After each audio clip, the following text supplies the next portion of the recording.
हजुर हामी कन्दमुलका खोलीमा किरी पहाडतिर छौँ आज। कन्दमुल खाउँ ज्याम बनाऊ भन्दै त्यसरी लगाइरहेका छौँ। कसले चिन्नुहुन्छ हेर्नुहोस्, यस्ता कन्दमुल खान्छौँ हामी चाहिँ। बेला बेला यस्ता कन्दमुल खानुपर्छ। त्यहाँ गएर बसेको त्यहाँ गराएर के भन्छन् कसो भन्छन्।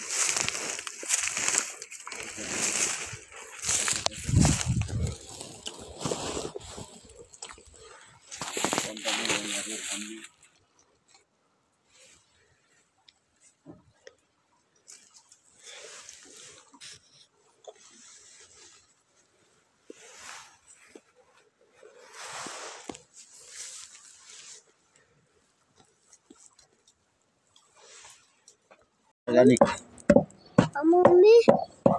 खानपिनको व्यवस्था गरिरहेका छौँ। पहाडको यो सिम्लिकान भन्ने चिज हो।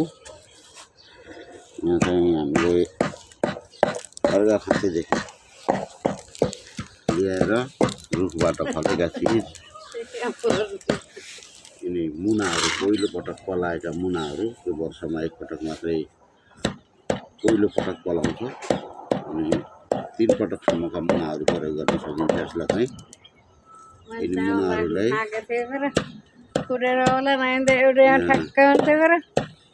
यी काठकै प्रयोग गरेर यी काठका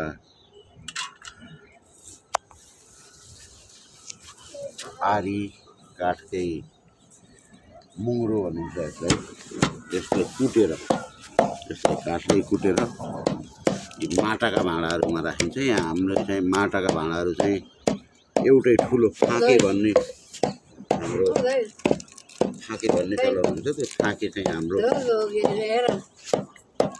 केही कारणले फुटेका कारण हामीले यी साना साना मटुलाहरू, जसमा हामी बाल्यकाल छँदा पहाडमा यी मटुलाहरूमा घिउ मह राखिन्थ्यो, आमाहरूले राख्नुहुन्थ्यो र त्यहीबाट घिउ मह निकालेर खाइन्थ्यो हामीले। त्यसैको शक्ति अहिलेसम्म पनि छ। घिउ महका यिनै मटुलामा भएका घिउ महका शक्तिहरू हुन् अहिलेका। र यसमा राखिसकेपछि त्यहाँ खाँदेर एकछिन रोक ल, त्यसमा पानी चाहिँ त्यसरी खाँदेर माटाका भाँडाहरूमा खाँदेर त्यसरी पानी राखेर यो करिब 1 हप्ता यहाँ मधेसको ठाउँमा, तराईको ठाउँमा गर्मी हुने भएका कारण 1 हप्तासम्म त्यसरी पानीमा राखिसकेपछि यो चाहिँ 1 हप्तापछि खानका निम्ति तयार हुन्छ। यसको विषयमा विभिन्न आयुर्वेद विज्ञानहरूमा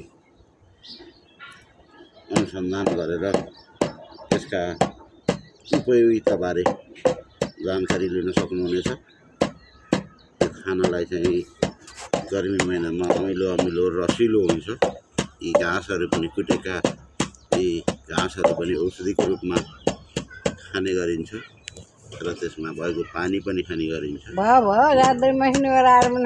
यो चाहिँ हाम्रो घरको आयुर्वेद विज्ञ पूज्य हाम्रो आमा सिकाउने चाहिँ हामीले सिक्दै हाम्रा छोराछोरीहरूलाई पनि, भावी पुस्ताहरूलाई पनि, अघिल्लो पुस्ताबाट सिक्दै भावी पुस्ताहरूलाई पनि यस्ता हामीसँग भएका बहुउपयोगी जडीबुटीहरूका विषयमा, यिनको उपयोगिताको विषयमा, प्रयोगको विषयमा सिकाउने गर्छौँ। किनकि त्यो पुस्ता हस्तान्तरण गरिएन भने हामीमा भएका प्राकृतिक सम्पदाहरूको महत्त्व कम हुँदै जान्छ। के रूप हुन्, के हुन्, के हुन्छ भन्ने कुराहरू थाहा हुँदैन। अहिलेको पुस्ताहरूलाई धेरै कुरा थाहा छैन। हामीले बाल्यकालमा देखेका कुराहरू अहिले आमासँगबाट अनुसरण गरिरहेका छौँ। यसरी काठमा कुटेर, काठको भाँडोमा काठले कुटेर माटाका भाँडाहरूमा त्यसरी पानी परेर राखिने गरिन्छ।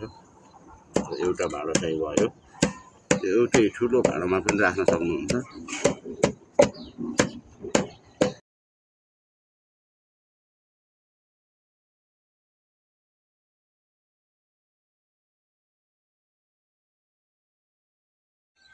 हेर्नुहोस् यसरी राखिन्छ सिम्ली काँध यी माटाका भाँडाहरूमा। यी परालले लपेटेर यहाँ उपलब्ध भाँडाहरू ठुल्ठुला मुख भएका नभएका कारणले हामीले यी साना मुख भएका मटुलाहरूमा राखिएको छ। मटुला हाँडी आरीहरूमा यसमा चाहिँ अब कर्मसही ढक्कन लगाइन्छ। यसमा यसरी ठम्म पानी भरेर राखिन्छ। खास चाहिँ यस्ता काठकै यी मटुलाहरूमा मैले एउटा मटुलाको भेटाएन बिर्को चाहिँ यो बुवाको पालाका यी मटुलाहरू हामीलाई घिउ मह खुवाउने मटुला। यी काठकै ढक्कनहरूले ट्याक्क यसरी लगाइने गरिन्छ। अब यसलाई करिब एक हप्तापछि हामीले तयार गरेर खाने सिलसिलामा छौँ। यो घामका किरणहरूबाट यसलाई यसभित्र रहेको त्यो सिम्ली काँधको जुन घाँस स्वरूप छ त्यसलाई र पानीलाई घामका किरणहरूबाट पाक पुर्याएर एक हप्तासम्ममा पाक पुर्याएर त्यसपछि हामीले यसको प्रयोग गर्न सक्नेछौँ। यो विभिन्न बहुउपयोगी खाद्य वस्तु तयार गर्दैछौँ हामीले चाहिँ अर्ग्यानिक चिज।